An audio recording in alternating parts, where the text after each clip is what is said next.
శంకర భగవత్పాదులు షట్పదీ శ్లోకాలకి సంబంధించి 6వ శ్లోకాన్ని ప్రారంభం చేస్తున్నారు. ఇందులో యథార్థానికి 6 శ్లోకాలతో ప్రార్థన పూర్తయిపోతుంది. ఎందుకని అంటే దాని పేరే షట్పది. షట్ అంటే 6 అని. అందుకని ఈ 6 శ్లోకాలతో ప్రార్థన పూర్తయింది. మరి 7వ శ్లోకం జగద్గురువుల స్థాయి కలిగినటువంటి శంకర భగవత్పాదుల వంటి మహాపురుషులు స్తోత్రాన్ని చెప్పినప్పుడు దానికి ఫలశ్రుతి చెప్తారు. ఈ శ్లోకాలు చదివితే ఏమవుతుంది అన్న విషయాన్ని మాట్లాడతారు. అది మనకి అందించడం కోసమని 7వ శ్లోకాన్ని కూడా శంకర భగవత్పాదులు ఇచ్చారు. ఈ 6వ శ్లోకంలో శ్రీ మహావిష్ణువు యొక్క కొన్ని నామములను వాడారు. పరమేశ్వర పరిపాల్యో అని శివకేశవ అభేదాన్ని పాటిస్తూ విష్ణో అని మొదటి శ్లోకాన్ని ప్రారంభం చేసిన పరమేశ్వర అని శివుడికి కేశవుడికి భేదం లేదు, ఇద్దరూ ఒక్కటే అని ఆయన నిర్ధారణ చేస్తూ మనందరికీ కూడా శివకేశవుల మధ్య భేదాన్ని పాటించకూడదు అన్న విషయాన్ని పరోక్షంగా ఉపదేశం చేస్తూ పిలిచారు. ఇవాళ 2 విష్ణునామములను వాడారు. మొట్టమొదట వాడిన నామం దామోదర. ఎక్కడైనా శంకరాచార్యుల వారు ఒక నామాన్ని వాడారు అంటే దానికి ఏదో ప్రత్యేకత ఉంటుంది, ఏదో కారణం లేకుండా ఆయన వాడరు. దామోదర గుణమందిర అన్నారు అంటే అందులో ఏదో ఉందన్నమాట, రహస్యం. దామోదర అని ఆయన వదిలిపెట్టలేదు, గుణమందిర అన్నారు.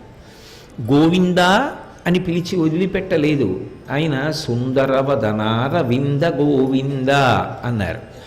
గోవిందుడి గురించి చెప్పినప్పుడు నువ్వు సుందరమైనటువంటి అరవిందము వంటి ముఖము కలిగిన వాడవు అన్నారు. సుందరవదన అరవింద గోవింద. దామోదరుడు గురించి చెప్పినప్పుడు దామోదర గుణమందిర అన్నారు. గుణములకు మందిరమైన వాడవు అన్నారు.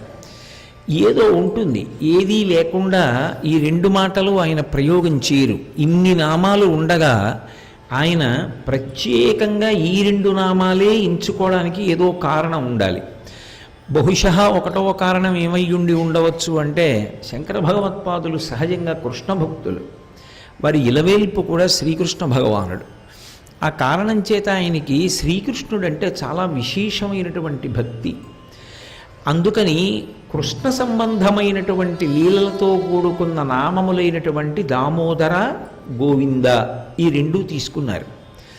ఎందుకంటే మనం విష్ణువుని ఎప్పుడైనా ప్రస్తావించినప్పుడు ప్రధానంగా 12 నామములు అని 12 నామములు చెప్తాం. ఆచమనీయం ప్రారంభం చేసిన దగ్గర నుంచి కేశవ నారాయణ గోవింద విష్ణు మధుసూదన త్రివిక్రమ వామన శ్రీధర హృషికేశ పద్మనాభ దామోదర సంకర్షణ నిరుద్ధ ప్రద్యుమ్న ఇలా. అందులో మళ్ళీ శంకర భగవత్పాదులు 2 నామాలే తీసుకున్నారు. ఒకటి దామోదర. దామోదర అన్నప్పుడు సాధారణంగా దాన్ని దేనికోసం చెప్తారు అంటే భక్తికి పరాకాష్ఠగా చెప్తారు. భక్తి ఎక్కడ ఉందో అక్కడ కట్టబడేటటువంటి లక్షణం ఉన్నవాడిగా దామోదర శబ్దాన్ని వాడతారు.